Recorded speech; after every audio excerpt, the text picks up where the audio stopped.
The Druids has been a complete mystery to most people, leading to many assumptions and guesses over the years. In this video, we'll be examining the available evidence and try to discover who the Druids were. It's important to note that I don't assume to know everything, and I encourage you to question everything I say and examine the evidence for yourself. While the Druids never wrote things down, some areas require speculation based on evidence. In this video, we'll focus on the earliest evidence we have for the Druids. My name is Davishicus, and I welcome you to this study of the Druids.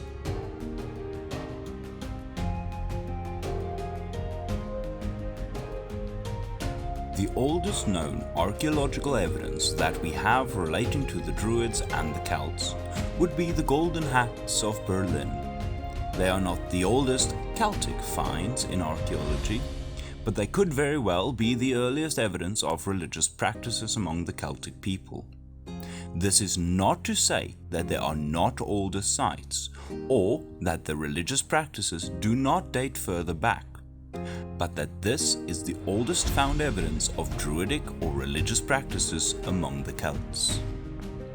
The hats that we will be discussing in this video are the golden hat of Skifferstadt, found in 1835 in Skifferstadt, Germany; the Aventon gold cone, discovered in 1844 in Aventon, France; the golden cone of Eselfsdorf-Bach, discovered in Eselfsdorf-Bach, Germany in 1953, and the Berlin gold hat, which was found in 1996 in Grunewald.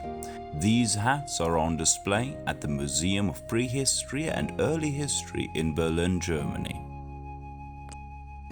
Collectively, these hats date back between 1600 BC and 1500 BC, about 1000 years before the first mention of Druids by the Greeks at around 500 BC. The hats are made of thin sheets of gold and are cone-shaped, with a pointed tip and a wide brim. They are decorated with intricate patterns, including depictions of the sun, moon, and stars, as well as zigzag patterns and rows of circles. This would indicate a sophisticated level of craftsmanship, much higher than previously thought the Celts were capable of. The symbols on these hats are most likely for ritualistic purposes. We can say that with confidence based on the fact that no other culture uses astronomical symbols to indicate anything other than religious symbolism. This then leads me to my second point on these hats. When we examine late Roman and Greek writings, it becomes very clear that the Druids were among the most knowledgeable people on astronomy. They studied it more extensively than any other culture of that time. So by looking at these hats, examining the locations at which they were found, it becomes clear that it was most likely not just a Celtic artifact, but it was also a Druidic artifact. It's important to note that this view is not universally accepted. However, based on all the available evidence of archaeology and later literature, it is not a complete stretch to say that this proves that the Druids had a far longer history than previously thought. Because if we examine it a bit more deeply, we will find that from the first mention of the Druids by the Greeks, they were not only priests, but they also wielded great power over their society. A group of people do not just gain power overnight. It takes time for anyone to garner this much power. Therefore, these Berlin hats could prove to the very earliest evidences of Druids and their religious practices. The earliest known written record about the Druids come from the ancient Greek historian and geographer Hecataeus of Miletus in around 600 or 500 BC. In his book called On the Hyperboreans, in which he named a group of people called the Celtoi and their priests. Unfortunately, none of his works survive to this day, but he is quoted by Diodorus Siculus in his work called The Library of History. In this, Diodorus quotes Hecataeus as saying that the Keltoi either were or had physicians and philosophers. This sentiment is then echoed throughout all of Roman and Greek writings, some even suggesting that the origin of philosophy began with the so-called barbarians, referring to the Celts and more specifically referring to the Druids. If you would like a more in-detail take on this, visit my blog where I discuss this topic and others. Link is in the description below. My blog will feature exact quotes and a bit more information on this topic specifically. In this section, I would like to focus on the exact beliefs of the Druids. We have already discussed their possible early origins, but that does not give us an exact view of their beliefs and who they truly were. So in this section, I would like to discuss that core aspect of the Druids, their beliefs and roles within the Celtic culture. The oldest mention of the Druids and their beliefs still available to us is from Aristotle, the Greek philosopher and polymath. In his work Politics, Book 8, between 384 BC and 322 BC, Aristotle says, quote, "The Druids are concerned with the worship of the gods, public and private sacrifices, and the interpretation of ritual questions." End quote. From what Aristotle says here, it is safe to assume that the earliest role of the Druids was that of a priest, the intermediary between the gods and men. This quote also shows us that by this point in time, the Druids were also more highly valued in matters of spirituality than anyone else in the culture. They had all the say in regards to worship and religious interpretations. All manner of religious obligations were given over to the Druids. This would once again lend credence to the idea that the Berlin hats originated from the Druids or their predecessors. The second quote that I would like to take a look at is a quote from Posidonius in around 135 to 51 BC in his work called Fragments of Ethical Doctrines. In this work, Posidonius says, quote, "They believe in the immortality of the soul, and that after death, some kind of new life begins, in which it is also a matter of some religious importance to them to make propitiatory offerings to the dead." End quote. From this quote alone, a few things are clarified about the beliefs of the Druids and the Celts. This first thing that's mentioned is, they believe in the immortality of the soul, and that after death, some kind of new life begins. This shows us they believed in some sort of afterlife, a life which takes place either beyond this life or within this life.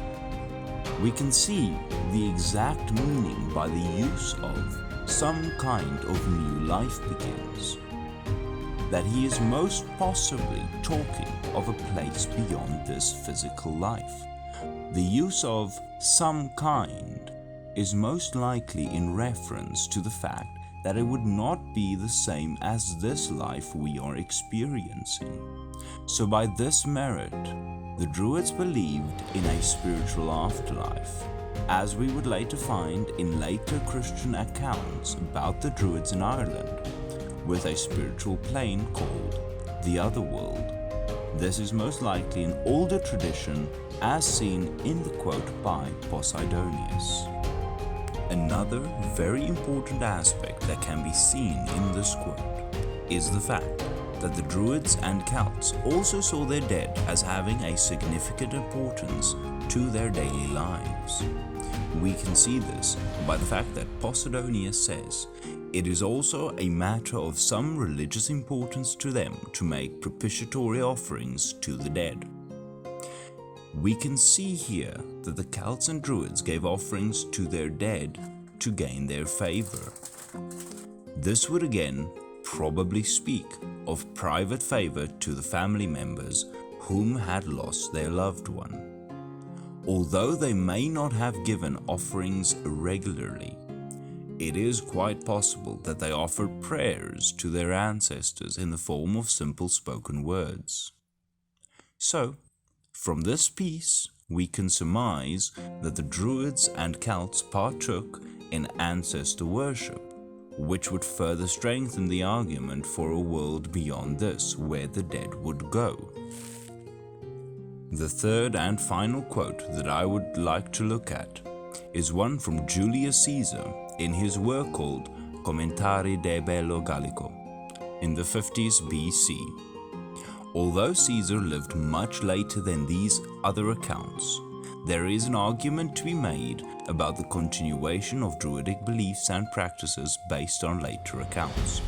But for now, Caesar says, quote, "The Druids, however, know much about the stars and their motion, about the size of the world and of the earth, about the nature of things, and about the power and might of the immortal gods." End quote.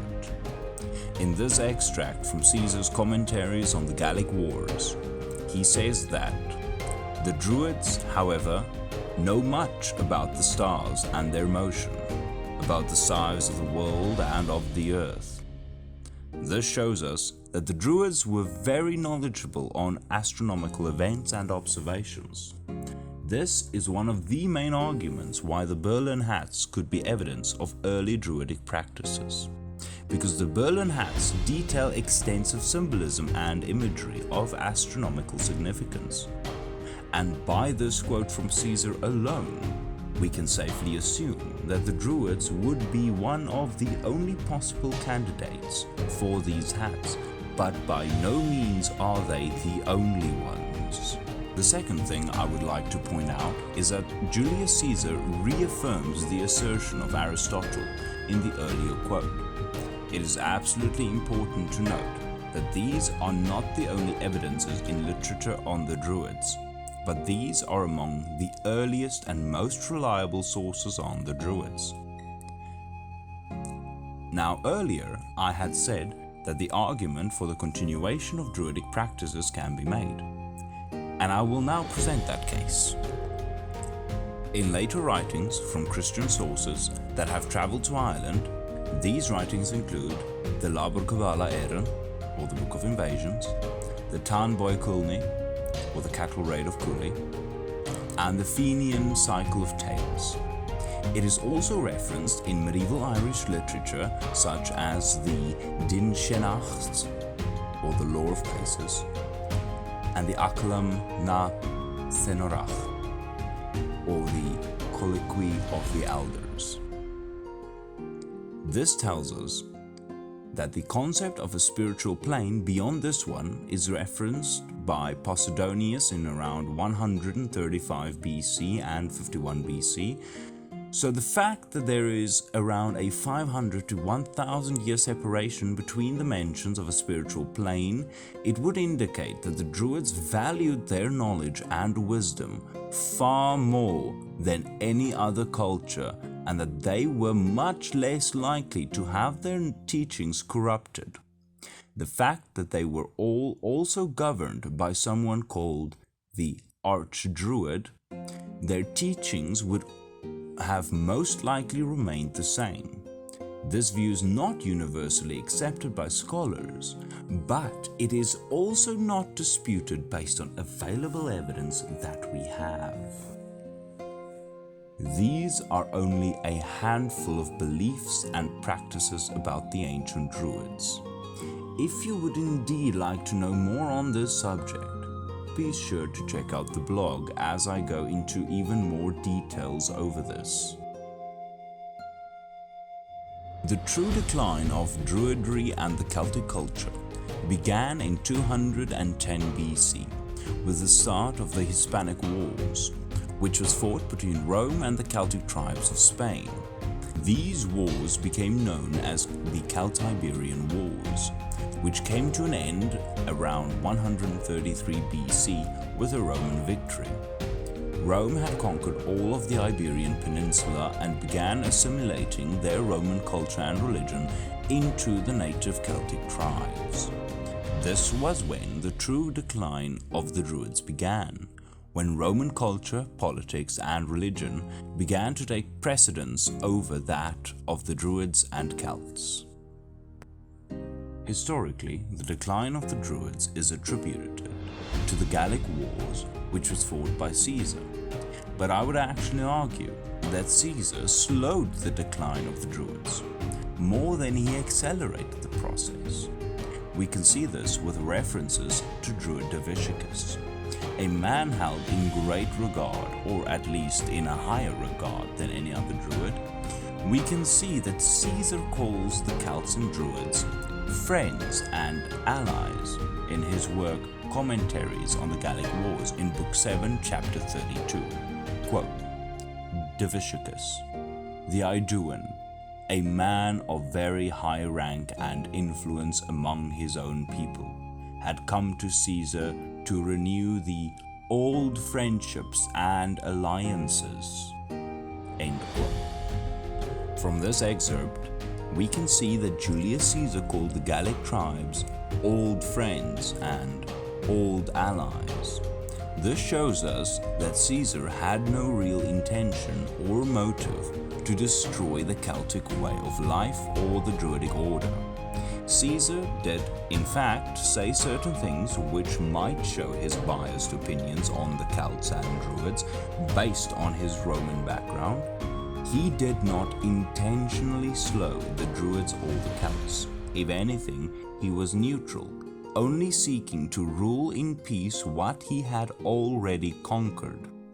This can be seen in many policies and laws which he passed. This period of Roman rule slowed the decline of the Druids and the Celts, but did not stop it completely.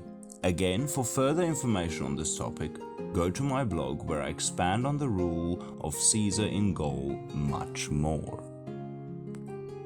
The second aspect of the decline of the Druids that I would like to take a look at is the invasion of Britannia and the influence that Christianity had played in the eventual death of the Celtic culture and Druidic order.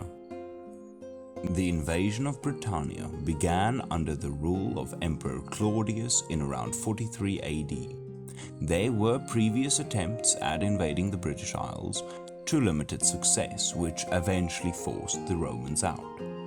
But in 43 AD, the Roman general Aulus Plautius, under the order of Emperor Claudius, began a new invasion. This was when Druidry and the Celtic culture was truly under complete pressure from the Romans. General Aulus Plautius can be seen as the first Roman general that declared an all-out war on the Druids, invading their sacred stronghold of Ynys Môn, today called Anglesey, the most important and sacred place to the Druids. It was believed that it was on this island where the Druids conducted their most sacred rituals and passed down their most sacred knowledge.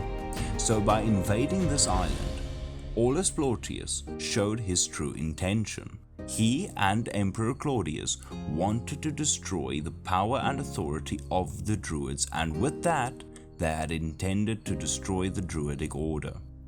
This attempt, however, was unsuccessful, and the Druids held on to their limited power in Britain and to their complete power in Scotland and Ireland until around 400 AD, after the conversion of Emperor Constantine in 312 AD and the subsequent rise of Christianity throughout the entire Roman Empire. The first Christian figure who is known to have traveled to these areas was Saint Patrick. The well-known monk was born Maewyn Succat, somewhere in a village in Wales. He was captured and taken as a slave to Ireland.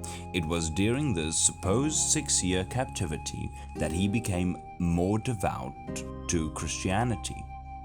It is very possible that he had heard of Christianity from the Romans, as he was born in Roman Britain, more to the side of Wales. So he would not have been surrounded by Christianity. This would explain how he knew of Christianity without being a Christian himself. After St. Patrick managed to escape from Ireland, it is believed that he travelled to a monastery in Tours, France, then Gaul. This is where he would grow up to become the man we know today as St. Patrick. He would travel back to Ireland later in his life to bring the supposed good news to the ungodly Irish. This occurred between 385 to 461 AD. After St. Patrick, we also have St. Columba, which lived around the years of 521 AD and 597 AD. He was attributed with bringing Christianity to Scotland and began its spread there. The last and final figure we have from Christianity is St. Augustine of Canterbury. He was tasked by Pope Gregory I to convert the Anglo-Saxons of Britain to the faith. St. Augustine was accompanied by a group of monks, and he is also attributed for the conversion of King Ethelbert of Kent, the first Anglo-Saxon king to convert to Christianity in around 597 AD. This accelerated the spread of Christianity, and with its spread, the complete collapse of the Druids and the Celtic culture. Some elements of the Celtic culture still remains in some places, more so in Ireland than in France or Spain.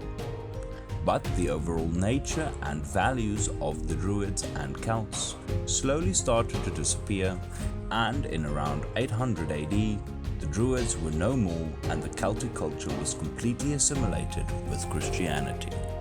I hope that you found this video interesting and informative. There is a lot more information on this subject, and I would encourage you to go to my blog where I go into much more detail on the early origins of the Druids, their beliefs and their eventual decline. So be sure to check that out.